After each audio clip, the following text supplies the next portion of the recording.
Good afternoon, Happy New Year po sa ating lahat. Today is January. Ano na ngayon? January 15 na, kalagitnaan na ng January. Malapit na namang matapos ang January. Parang ang bilis lang pag dumarating ang January. Sunod February na naman at ang mga mabibiling paninda na naman ng February ang ating i-content. Hindi pa tayo nakakapag-Divisoria. Bali 2 weeks na ngayon, mahigit.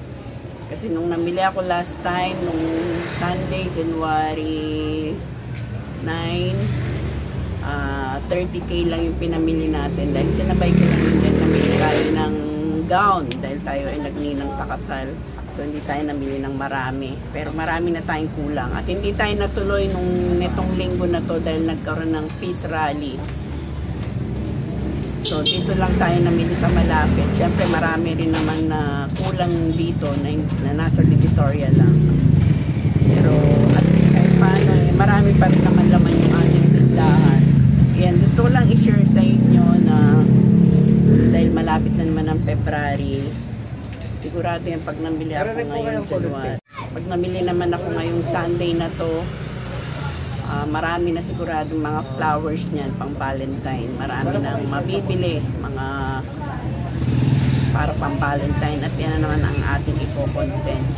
Kaya samantalahin nyo pagdating ng February, magtinda rin kayo ng mga flowers, chocolate, yan ang mga mabibili.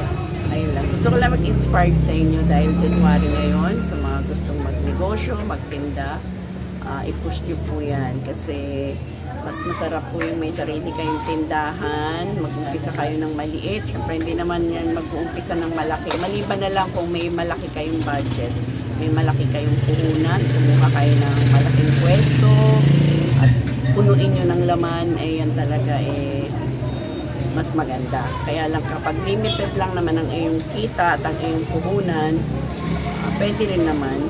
Kaya lang talagang kailangan nyo ng magandang location kasi yan ang magpapalakas ng inyong benta kapag maganda ang inyong location. Tulad dito sa amin, napakaganda ng location namin dahil daanan ng mga tao at malapit sa school, malapit kami sa barangay, kaya kahit walang pasok, maraming dumadaan naman dito at di tayo nasisiro. Pero syempre, kailangan nyo ng sipag, tiyaga at diskarte. Kasi kung puhunan lang kayo meron, wala naman kayong tiyaga. Kasi hindi rin tatagal ang inyong tindahan kapag wala kayong tiyaga. Dahil sa totoo lang, yung na makaka-relate dyan may mga tindahan din. Dahil nakakaramdam din naman tayo ng pagod. Minsan, nakakaramdam din tayo na parang nakakaumay, dahil sabi nga, kahit sarili mo yung tindahan mo, para ka ring dyan. Kailangan talagang buong oras mo rin nandyan. Maliban na lang kung meron ka talagang mapagkakatiwalaan. Pero kasi kami, mag-asawa, hands-on kami sa aming tindahan. Nagpapalitan lang kami. Kasi ayaw din namin ipagkatiwala. Kasi iba rin talaga, pag ikaw mismo may-ari, ikaw ang nagmamanage. Kasi tulad nito, tumagal kami rito ng mahigit 30 years dahil kami na ang nagmamanage. Dati noon, meron kami mga tindahan, pero parang pinagkatiwala lang namin sa tindera, ayan, hindi tumagal. Kaya iba talaga pag mismo may-ari, lalo na kung marami kayong paninda. Kaya ayan, kung gusto nyo talagang magkaroon ng sariling tindahan, normal lang naman sa tao yung mapagod kasi tao lang naman tayo. Pero ang mas masarap kasi napapagod tayo pero tayo ay kumikita at kapag meron kang tindahan, talagang araw-araw kang umahawak ng pera. At araw-araw, hindi mo po problemahin yung pagkain mo sa araw-araw, yung mga panggastos mo sa araw-araw. Kasi dito sa tindahan namin, mulat sa pool naman, ito lang naman yung aming inaasahan. Dito lahat namin kinukuha, pero ayan, maganda naman, okay naman po, kahit dito namin lahat kinukuha at napakalaki po ng aming expenses sa araw-araw. At dito ay nangungupahan lang din naman kami dito. Ang upa namin dito ay 15K kasama na yung ilaw. Pero umaabot din siya ng 16K kasi minsan malakas din yung kuryente namin, umaabot ng mahigit 1K.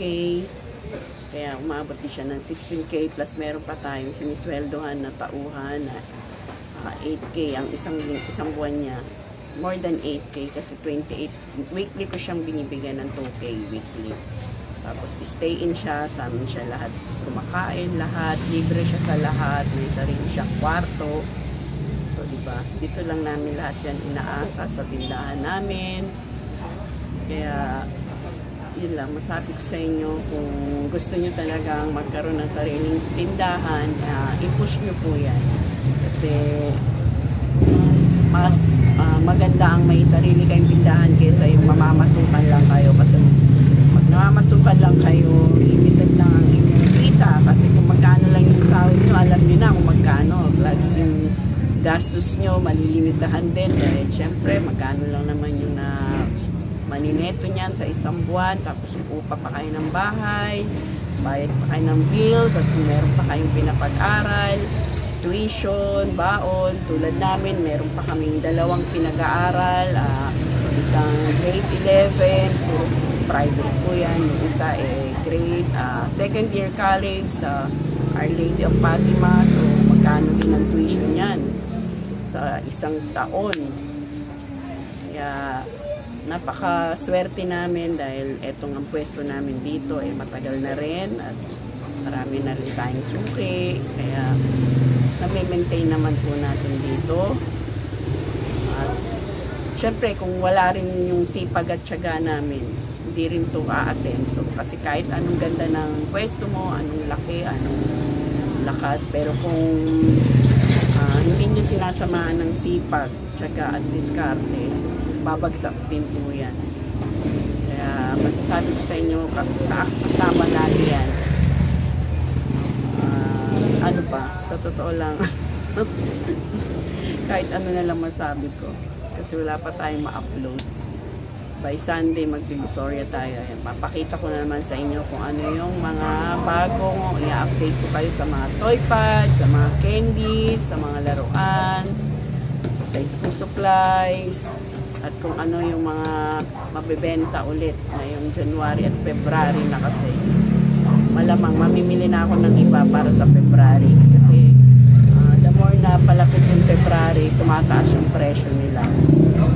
Guys, bye-bye guys. At yung mga hindi pa po naka-subscribe dyan, paki-like, share, and subscribe naman po. At paki-watch din po yung mga nakaraan namin video about dito sa aming tindahan, sa aming negosyo, kung paano kami lumago, paano kami nag-umpisa, nandiyan po lahat yan. Bye-bye guys, and thanks for watching. Happy New Year!